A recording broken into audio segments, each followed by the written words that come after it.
Market లో invest చేసి మీ డబ్బులు డబుల్ చేసుకోవాలనుకుంటున్నారా? విజయవాడలో జరిగే సుందరరామిరెడ్డి గారి లైవ్ సెమినార్ కి అటెండ్ అవ్వండి. నమస్కారం సుందరరామిరెడ్డి గారు. నమస్తే sir. So it's a great opportunity. నిజంగా ఈ రోజు ఐ థింక్ ఆఫ్టర్ 4 years మొట్టమొదటిసారి మనం ఈ రోజు ఒక సిరీస్ ఆఫ్ ఎపిసోడ్స్ చేయబోతున్నాము, ప్రత్యేకంగా మన సుమన్ టీవీ ప్రేక్షకుల కోసం. So as you know, like Sundararamireddy garu, he's a market analyst and ఒక మంచి kind of direction and guidance ఇచ్చే ఒక కోచ్.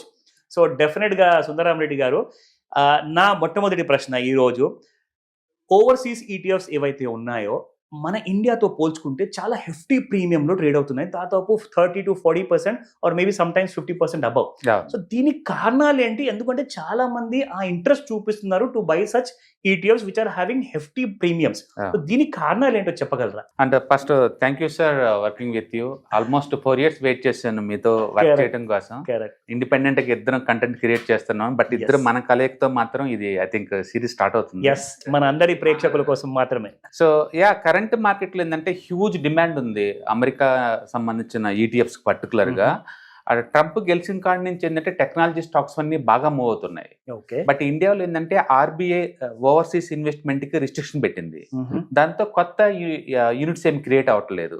అందుకని సెకండరీ మార్కెట్ లో ఎవరికైతే ఆ యూనిట్లు ఉంటాయో వాళ్ళు ఎక్కువ రేటుకి అమ్ముతున్నారు అనమాట.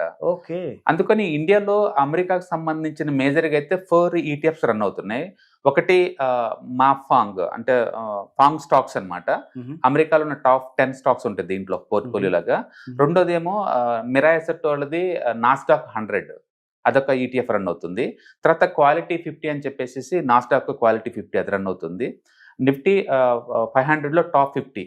ఈ 4 ETFs different type of aims companies ఇండి నుంచి రన్ చేస్తున్నారు. ఇవి కాకుండా అంటే చైనాకి సంబంధించి 2 ఉన్నాయి అనమాట.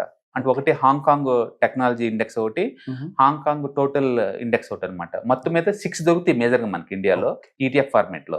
ఇవి చాలా పాపులర్ అనమాట. అయితే ఇప్పుడు ఆర్బీఐ అబ్రాడ్ లో ఇన్వెస్ట్మెంట్ చేసేదాన్ని చాలా రిస్ట్రిక్ట్ చేసింది. కొత్తగా ఇన్వెస్ట్మెంట్స్ కి అలౌ చేయటం లేదు. ఎందుకు అలాగా? ఆర్బీఐ ఓవర్సీస్ లో ఎవరైనా ఇన్వెస్ట్మెంట్ చేయాలంటే మ్యూచువల్ ఫండ్స్ కి సర్టన్ లిమిట్స్ పెడుతుందన్నమాట. ఈ అమౌంట్ పర్ యానం ఇంతే, ఇది దాటి ఇన్వెస్ట్మెంట్ చేయడానికి స్పెషల్ పర్మిషన్ కావాలి. అందుకని వాళ్ళు కొత్త యూనిట్స్ క్రియేట్ చేయట్లేదు ఇంకా. బట్ ఇన్వెస్టర్స్ నుంచి హ్యూజ్ డిమాండ్ ఉంది. ఎందుకంటే ఎప్పుడైతే ట్రంప్ అక్కడ గెలిచారో టెక్నాలజీ స్టాక్స్ మొత్తం చాలా ఫాస్ట్ గా మూవ్ అవుతున్నాయి. అమెరికాలో అన్ని టెక్నాలజీ స్టాక్స్ అన్ని బాగా పరిగెడుతున్నాయి. ఇండియా సంబంధించిన అమెరికన్ ఈటీఎఫ్స్ అన్ని కూడా టెక్నాలజీ ఓరియంటెడ్ అయ్యేసరికి హ్యూజ్ డిమాండ్ వస్తుంది ఇన్వెస్టర్స్ నుంచి. దాంతో ఒరిజినల్ గా ఐఎన్ఏవి అంటాం. ఒరిజినల్ గా అంటే మన లైవ్ మార్కెట్ లో మనం ఏదైనా ఈటీఎఫ్ బై చేయాలంటే దాన్ని ట్రాక్ చేయాలి. అంటే ఇండికేటివ్ ఎన్ఏవి అనమాట. ఒరిజినల్ ప్రైస్ ఎంత ఉంది అని తెలుసుకోవడం కోసం. బట్ ఇప్పుడు కనుక మనం ట్రాక్ చేస్తే ఒరిజినల్ గా ఐఎన్ఏవికి ఒరిజినల్ ఎన్ఏవికి మధ్య 30 to 40% గ్యాప్ వస్తుంది. బట్ ఇన్వెస్టర్స్ కి ఈ విషయం తెలియక దాన్ని చేంజ్ చేస్తూనే ఉన్నారు. అంటే ఇప్పుడు లైవ్ మార్కెట్ లో మీరు ఎవరన్నా సరే ఇంటర్నేషనల్ ఈటీఎఫ్స్ కొంటున్నారు అంటే బై డిఫాల్ట్ మీరు 20 to 40% ప్రీమియం పే చేసి మరీ తీసుకుంటున్నారు. మరి దీనికి ఏదైనా షార్ట్ కట్ ఉందంటారా, or any kind of trick? Best ఏంటంటే ఇండెక్స్ ఫండ్స్ కొనుక్కోండి, మ్యూచువల్ ఫండ్స్ కొనుక్కోండి. ఇంత ప్రీమియమ్స్ పే చేయాల్సిన అవసరం లేదు కదా. అవును కదండి, రిస్క్ చాలా పెరిగిపోతుంది, చాలా ఎక్కువ ఉంది. సో ఇప్పుడు దీంట్లో ఈ ప్రీమియమ్స్ ఒకవేళ మళ్ళీ ఫ్యూచర్ లో ఎక్కడ తగ్గే అవకాశం ఉందంటారా? ఈ ఆర్బీఐ లో రిస్ట్రిక్షన్ ఎత్తకపోతే ఈ డిమాండ్ ఇలానే క్రియేట్ అవుతుంది. లేదా అమెరికాలో మార్కెట్ లో ఏమైనా కరెక్షన్ స్టార్ట్ అయితే అప్పుడు సెల్లర్స్ ఎక్కువ మంది అయ్యి బహుశా నార్మల్ ఎన్ఏవి రావచ్చు. కరెక్షన్ వస్తే. అవును, ఏదైనా కావచ్చు. మీరు ఈటీఎఫ్స్ ఏదైనా కొనేటప్పుడు లైవ్ లో ఒకసారి చెక్ చేసుకోండి, ఐఎన్ఏవి ఎంత ఉంది, మనం కొనే ఎన్ఏవి ఎంత ఉంది అనేది. దానివల్ల ఏంటంటే మనం కొనేది ఫెయిర్ వాల్యూ లేదో మనకు అర్థం అవుద్ది. ఏదో 1 or 2% అంటే ఒక టెంపరీ డిమాండ్ అనుకోవచ్చు. మరి 30 to 40% హ్యూజ్ కంపారిజన్ డిఫరెన్స్ ఉందంటే హ్యూజ్ రిస్క్ కూడా, టూ మచ్ రిస్క్. అది టూ మచ్ రిస్క్ కూడా. సో ఇందులో నాకు ఈ విషయానికి ఏంటంటే it's a very good opportunity to learn and understand. మన ప్రేక్షకులు ఎంతో మంది, చాలా మంది ఈటీఎఫ్స్ లలో ఇన్వెస్ట్ చేస్తారు, మిమ్మల్ని ఫాలో చేస్తారు. సో ఇప్పుడు వీళ్ళకి ఎలాంటి కైండ్ ఆఫ్ ఏదైనా నాలెడ్జ్ అవసరం అంటారా ఈ విషయం గురించి? ఒకవేళ 30 to 40% ప్రీమియం పే చేసి ఇరుక్కునే బదులు వీటికి మీరు అన్నట్టుగా మన ఇండియన్ ఇండెక్స్ ఫండ్స్ కానివ్వండి, మన మ్యూచువల్ ఫండ్స్ కానివ్వండి, ఒక బెస్ట్ ఆల్టర్నేటివ్. సో ఇందులో మరి అలాంటి కైండ్ ఆఫ్ రిటర్న్స్ రావాలి అంటే ఏదైనా సజెస్ట్ చేసే అవకాశం ఉందంటారా? డెఫినెట్ గా ప్రతిదానికి ఆల్టర్నేటివ్ గా ఇండెక్స్ ఫండ్స్ ఉన్నాయి. ఒకటి మీరు ట్రేడింగ్ లాగా లైవ్ లో చేద్దాం అనుకుంటే ఈటీఎఫ్స్ కానీ ఇదే అలొకేషన్, ఇదే స్టాక్స్ తోటి ఇండెక్స్ ఫండ్స్ అవైలబిలిటీ ఉంటాయి. అండ్ ఇంతకు మించిన స్టాక్స్ తోటి అయితే మ్యూచువల్ ఫండ్స్ ఉంటాయి. ఓకే. వాటిల్లో ఇలాంటి ఐఎన్ఏవి ఇలాంటివి ఉండదు, ఎందుకంటే మార్కెట్ క్లోజింగ్ ప్రైస్ కి సెటిల్ అవుతాయి. కరెక్ట్. అవి ఎన్ఏవి ప్రైస్ కి అవును. సెటిల్ అవుతాయి కాబట్టి అవును. అందులో అవును. ఇలాంటి ఇష్యూ లేదు. ఓకే. లిక్విడిటీ ఇష్యూస్ కూడా లేవు దాంట్లో. అవునులేండి, కరెక్టే. అందుకని బెస్ట్ ఆపర్చునిటీ ఏంటంటే ఇండెక్స్ ఫండ్స్ కానీ లేదా మ్యూచువల్ ఫండ్స్ మాత్రమే కొనండి అబ్రాడ్వి. ఇండియాకి సంబంధించిన లోకల్ ఈటీఎఫ్స్ ఉండే ఏదైతే ఉన్నాయో, అవును. నిఫ్టీ బ్యాంక్ బీస్ కావచ్చు, నిఫ్టీ బీస్ కావచ్చు, ఇలాంటి అయితే కరెక్ట్. అసలు అవన్నీ చెక్ చేయాల్సిన అవసరం కూడా లేదు, ఎందుకంటే లైవ్ మార్కెట్ ప్రైస్ కే దొరుకుతాయి కాబట్టి. Wonderful, wonderful. అందుకని అబ్రాడ్ సంబంధించిన వరకు అయితే మాత్రం కొంచెం కేర్ తీసుకోండి. ఇందాక మీరు అన్నట్టుగా యుఎస్ లో ఐటీ స్టాక్స్ ఈ రీసెంట్ కొత్త ప్రెసిడెంట్ ఎలక్షన్ తర్వాత ఐటీ స్టాక్స్ ఎక్కువగా పెరుగుతాయి. అవును.